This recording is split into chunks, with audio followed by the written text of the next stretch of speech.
নমস্কার। বেদবাণীর ৩০৮ নম্বর চিঠিটা আমি আজকে পড়ার চেষ্টা করছি। এটা হচ্ছে ১৩২ নম্বর পাতা। এই চিঠিতে ঠাকুর প্রথমেই লিখেছেন, সংসার মায়ামুগ্ধ হইয়া জীবের শুভা অশুভ কর্মপাশে বদ্ধ হইয়া শান্তি অশান্তি দ্বন্দ্বে দণ্ডিত হইয়া থাকে। আমি আরেকবার পড়ছি। সংসার মায়ামুগ্ধ।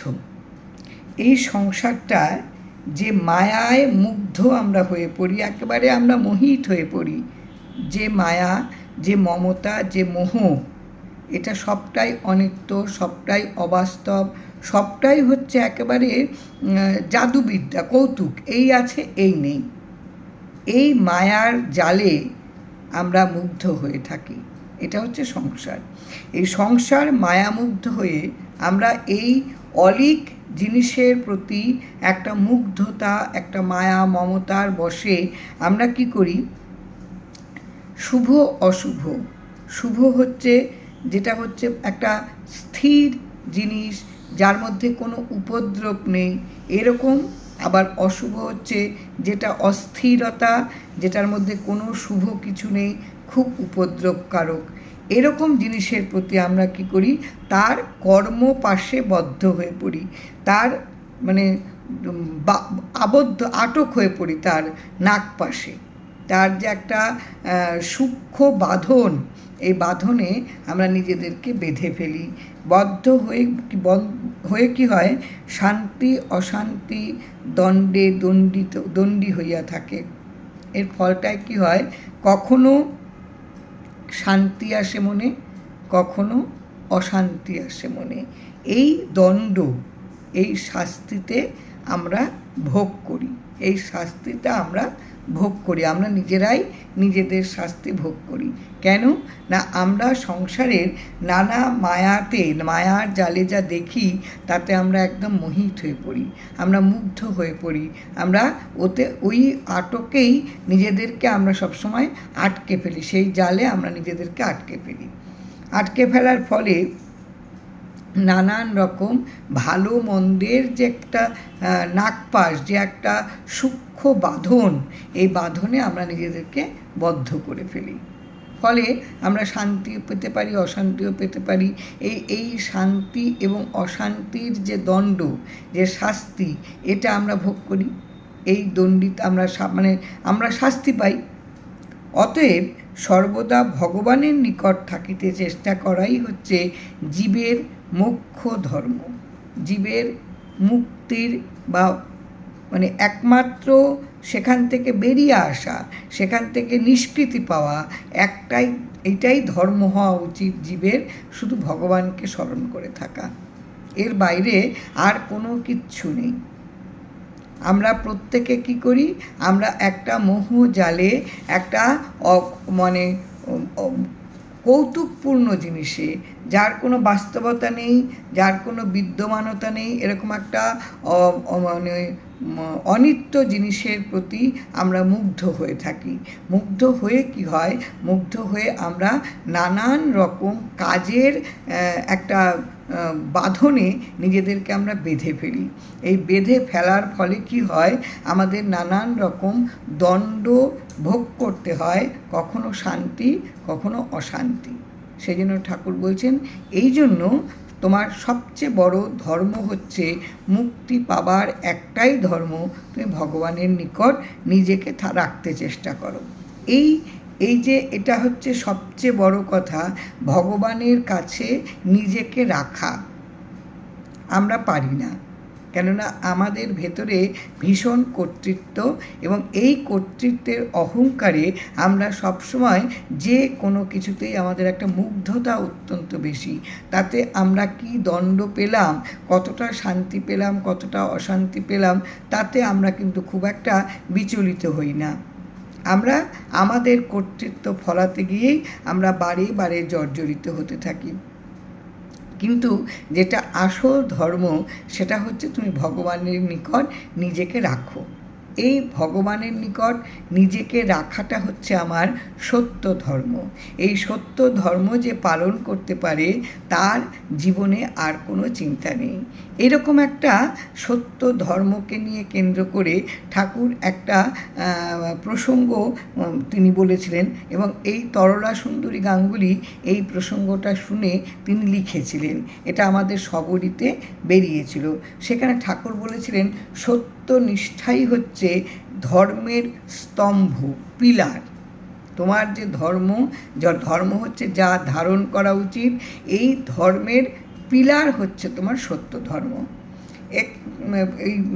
এই প্রসঙ্গটা বলতে গিয়েই ঠাকুর বলছেন যে অনেক আগে তখন তো গাড়ি ঘোড়া ছিল না, তখন মানুষ পায়ে হেঁটে পথ চলত, এবং গন্তব্যস্থানে পৌঁছতে গিয়ে যদি সন্ধে হয়ে যেত তখন এটাই রীতি ছিল যে মানুষ যে পথচারী হাঁটছে সে আশেপাশে কোনো গৃহস্থের বাড়ি বা রাজার বাড়ির অতিথিশালায় সেই রাতটা সে থেকে যেত। এটাই ছিল সেই সময়ের রীতি। এদেরকে পথিক বলা হতো। তো এই পথিক সেই ওই সময়ে ছিল।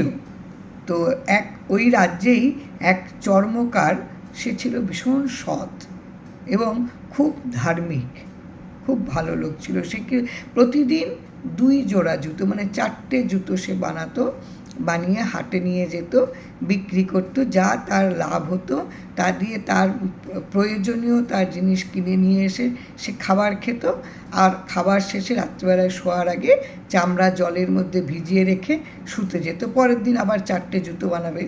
এই তার প্রতিদিনের কাজ। একবার এক পথিক তার বাড়িতে এসেছে, সন্ধে হয়ে গেছে, তার বাড়িতে এসে উঠে তার বাড়িতে সেদিন সে তার বাড়িতে থাকবে। স্বাভাবিকভাবেই সেই চর্মকার তাকে যত্ন আত্তি করলো, তাকে খাবার দাবার দিল। সে সেই দিন রাত্রিবেলায় তার বাড়িতে ছিল। এবার গল্পের মধ্য দিয়ে এই চর্মকার তাকে বলেছিল যে তার অভাব এতটাই যে এই ধরনের সেই সময়টাই ছিল গঙ্গা স্নানের একটা ভালো যোগ, আর ব্রাহ্মণ সেই গঙ্গা স্নানেই যাচ্ছে, গল্পের মধ্য দিয়ে জানতে পারলো। তো সেই চর্মকার বলছিল যে সে এতটাই দরিদ্র যে এই ভাবনাগুলো সে কখনোই ভাবে না। সে ওই যে চামড়া ভেজানো জল এটাই মাথায় গঙ্গা গঙ্গা বলে দেয়, এবং কখনো তার ভেতরে কোনো দিন ইচ্ছেও হয়নি সে কোনো দিন কোথাও গিয়ে সে গঙ্গা স্নান করবে বা কোথাও যাবে, এরকম ধরনের কোনো তীর্থস্থানে যাবে, এই ভাবনাগুলি তার মধ্যে একদম হয়নি। যখন ব্রাহ্মণ চলে যাচ্ছে তখন সেই চর্মকার 5টা হর্তুকি সেই ব্রাহ্মণকে দিয়ে বলছে যে তুমি তো গঙ্গা স্নান করতে যাবে, আমার আর কোনো দিনই গঙ্গা স্নান করতে যাওয়া হবে না, কাজে তুমি এই 5টা হর্তুকি মা গঙ্গাকে দেবে, কারণ এর বাইরে দেওয়ার মতন আমার কোনো ক্ষমতা নেই। তো ওই 5টা হর্তুকি সেই ব্রাহ্মণ তার ধুতির কোচের মধ্যে বেঁধে রাখলো। এবার বেঁধে রেখে সে তো পরের দিন সকালবেলায় চলে গেল, গঙ্গা স্নান করলো, প্রচণ্ড ভিড়, হই হই, তার মাঝখানে সে নিজেরটুকুই সে নিয়ে পেরে ওঠে না। এই 5টা হর্তুকির কথা তার আর মনে পড়েনি। সে 5টা হর্তুকি না দিয়েই তার পুজো আর্চা করে সে চলে এসছে। বেশ খানিকটা এগিয়ে আসার পরে তার মনে হলো যে চর্মকার তাকে তো 5টা হর্তুকি দিতে বলেছিল, কিন্তু সে তো ভুলে গেছে। আর তার ইচ্ছে করলো না ফিরে গিয়ে গঙ্গায় আবার ওই 5টা হর্তুকি দিতে। সে পাশেই একটা ডোবা দেখতে পেল, এই ডোবাটার মধ্যে 5টা হর্তুকি সে ছুঁড়ে ফেলে দিল। ছুঁড়ে ফেলে দেওয়া মাত্রই সে দেখলো একটা অপূর্ব সুন্দর একটা হাত বেরিয়ে এলো সেই ডোবা বাজে নোংরা জল থেকে, এবং এত সুন্দর হাত কোনো মানুষের হয় এটা ব্রাহ্মণের জানা নেই। ব্রাহ্মণ একদম দৃঢ় বিশ্বাস যে এটা নিশ্চয়ই কোনো এক ভগবান দেবীর, গঙ্গা দেবীর হাত। একটা সুন্দর কাকন পরা একটা হাত 5টা হর্তুকি নিয়ে চলে গেল।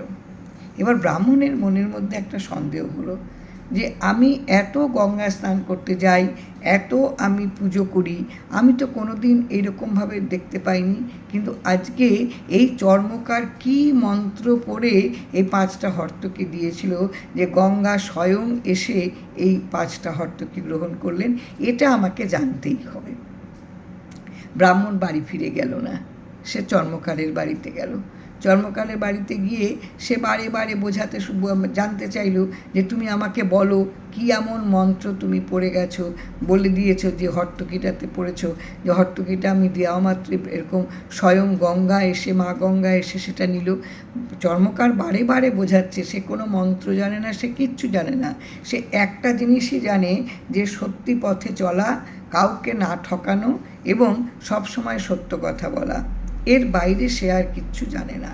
এবং এইটাকেই সে অবলম্বন করে প্রত্যেক দিন, প্রত্যেক মুহূর্তে এইটাকে অবলম্বন করেই সে চলে। কিন্তু বিশ্বাস তো হয়নি ব্রাহ্মণের যে না, ও ঠিক মতন কথা বলছে না। তো যাই হোক, পরের দিন ভোরবেলায় সেই চর্মকার তাকে খাবারের আয়োজন করলো। খাবার টাবারের পরে এবার ব্রাহ্মণ চলে যাবে। ব্রাহ্মণ চলে যাওয়ার আগে ব্রাহ্মণ খেয়েছে, তাকে তো একটু কিছু দক্ষিণা দিতে হয়। এবার কি দক্ষিণা দেবে, সে তো একদম ভীষণ গরিব মানুষ, তার কাছে তো কোনো পয়সা কড়ি নেই। সেই যে ডাব্বাটার মধ্যে চামড়া ভিজিয়ে রাখতো জল দিয়ে, সে জলের মধ্যে হাত দিয়ে মা গঙ্গা মা গঙ্গা বলে সে মানে কি দেবে বলে হাতটা ডুবিয়েছে। ডুবিয়ে যখন হাতটা তোলে তখন দেখে একটা সুন্দর কাকন। সেই কাকন দিয়ে ব্রাহ্মণকে প্রণাম করে এবার ব্রাহ্মণের বিদায় দিল সেই চর্মকার। ব্রাহ্মণ পথ চলতে গিয়ে সন্ধে লেগে গেছে, সে এক রাজার অতিথিশালায় সে রাত্রিবেলায় সেই রাতটা কাটালো। পরের দিন ভোরবেলায় সে তার মতন করে উঠে তার পোঁটলা নিয়ে সে বাড়ির পথে রওনা হয়েছে। কিছুটা দূর যাওয়ার পরে দেখলো বেশ কিছু সৈন্য সামন্ত ছুটে এসে তার পুটলিটা নিয়ে নাড়াঘাটা করছে এবং বলছে যে তুমি নিশ্চয়ই চুরি করেছো, আমাদের রানীমার কাকন হারিয়ে গেছে, কাজে তোমার পুটলিটা আমাদের দেখতে হবে। এবার পুটলিটা দেখতে গিয়ে দেখলো একটা কাকন সেই পুটলির মধ্যে। এবার যথারীতি এই ব্রাহ্মণকে ধরে নিয়ে গেল সিপাহীরা। এবার রানী এই কাকনটা দেখে বলল যে এই কাকনটা তার নয়, কিন্তু এই রকম কাকন সে জীবনে কোনো দিন দেখেনি, কাজেই তার আরেকটা কাকন চাই। এবার আরেকটা কাকন কোত্থেকে দেবে, আরেকটা কাকন তো তার দেওয়ার উপায় নেই, কারণ চর্মকার তো তাকে একটা কাকনই দিয়েছিল। এবার রাজা তাকে গড়াতে ঢুকালো, ঢুকিয়ে বলল যে তুমি যতক্ষণ পর্যন্ত আরেকটা কাকন খুঁজে না দেবে ততক্ষণ পর্যন্ত তোমার এখানেই বাস, নাহলে এরপরে তোমার গরদান যাবে, তোমাকে আবার তোমার মৃত্যু হবে। কাঁদতে শুরু করে বলল যে মহারাজ, এই ব্যাপারটা, এই কাকনের ব্যাপারটা তো আমি কিছু জানি না, এটা আমাকে একটা কাকন সেই চর্মকার দিয়েছে, সেটাই আমার পুটলিতে ছিল, সেটাই আপনার হাতে আছে। এবার বাকিটুকুর খবর আমি জানি না, যদি আপনি আমাকে একটু সময় দেন, আমার সঙ্গে লোক পাঠান, আমি ওই সেই চুমুচির চর্মকারের ওখানে যাব, গিয়ে আমি সত্যিটা তাহলে জানতে পারবো যে তার কাছে আরেকটা কাকন আছে কিনা। রাজা বলল বেশ, আমি তোমাকে ছাড়ছি, কিন্তু তুমি যদি আরেকটা কাকন দিতে না পারো তাহলে কিন্তু তোমার গরদান যাবে, এটা কিন্তু কোনোভাবেই তুমি মুক্তি পাবে না, বাঁচতে পারবে না। এলো এবং চর্মকারকে অনুরোধ করলো, চর্মকারের একদম পায়ে পড়েছে ব্রাহ্মণ যে তুমি আমাকে বাঁচাও, নাহলে আমার এক্ষুনি গরদান যাবে, তুমি আমাকে শিগগিরই বাঁচাও। তো চর্মকার ভাবছে যে একটা কাকন ওখানে হাত দিয়েছে, পেয়েছে, কিন্তু আরেকটা কাকন সে কোথা থেকে পাবে। কিন্তু ওই যে তার মনের মধ্যে যে বিশ্বাস, তার যে একটা সৎ পথে চলার একটা যে প্রবণতা এবং সত্যকে মেনে চলা, তার যে নৈতিকতা, এইটার উপর ভরসা করে সে ওই চামড়া ভেজায় যে পাত্রটা, সেখানে আবার হাত ঢুকিয়ে মা গঙ্গা বলে যখনই হাতটা ডুবিয়েছে আরেকটা কাকন সে পেয়ে গেছে। এবার রাজা নিশ্চিন্ত, দুটো কাকন নিয়ে সে চলে গেল, রানী খুশি হবে। তখন এই ব্রাহ্মণ সে চর্মকারের পায়ে লুটিয়ে পড়ে বলল, আমার আর কোথাও কিচ্ছু দরকার নেই, আমার গুরু হচ্ছে আপনি। আপনি আমার প্রাণ বাঁচিয়েছেন, আমার দ্বিতীয় জন্ম আপনি আমাকে দিলেন। আজ থেকে আপনি আমি আপনার শিষ্য, আপনি আমার গুরু। এই হলো আসল কথা।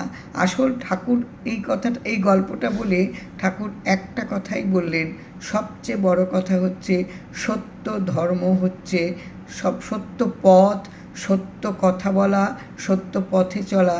এটা হচ্ছে প্রত্যেকটা মানুষের ধর্ম। এটা হচ্ছে 1 নম্বর পিলার, 1 নম্বর স্তম্ভ।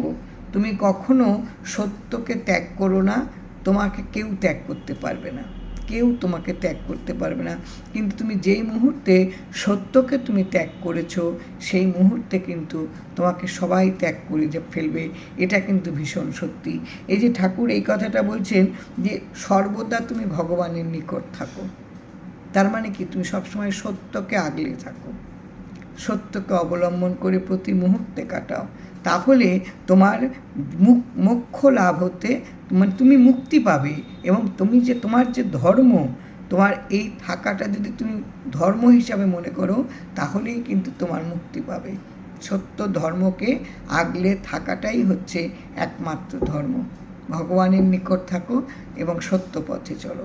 যে ভগবানের নিকট থাকে সে কখনো মিথ্যে পথ অবলম্বন করতে পারে না, সত্য পথেই সে চলে। জয় রাম, জয় রাম।